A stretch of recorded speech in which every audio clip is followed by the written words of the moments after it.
চাকরির পরীক্ষা অংশগ্রহণকারীদের কারো কারো উত্তরপত্রে দেওয়া ছিল বিশেষ চিহ্ন। সে চিহ্নের ভিত্তিতে পরীক্ষক বেশি নম্বর দিতেন সেসব চাকরি প্রার্থীকে।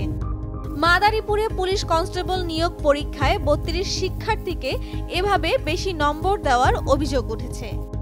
এছাড়া ৭ চাকরি প্রত্যাশীর কাছে পাঠানো প্রশ্নের জন্য নেওয়া হয় ৭৩,৫০,০০০ টাকা।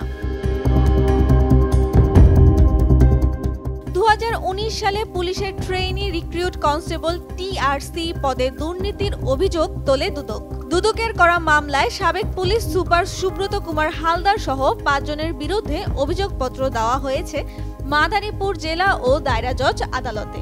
বৃহস্পতিবার অভিযোগপত্র দাখিল করেন দুদকের প্রধান কার্যালয়ের উপপরিচালক মোহাম্মদ হাফিজুল ইসলাম।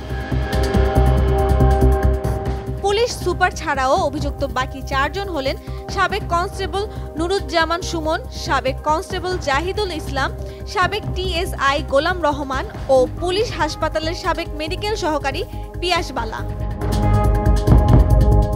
দুদক জানায় ৩২ পরীক্ষার্থীর লিখিত পরীক্ষার উত্তরপত্রের প্রথম পৃষ্ঠার নিচে হাইফেন সহ বিভিন্ন প্রকার বিরাম চিহ্ন দেওয়া রয়েছে। পরীক্ষায় পাশ করানোর জন্য এসব চিহ্ন দিতে বলে অভিযুক্ত চক্রটি।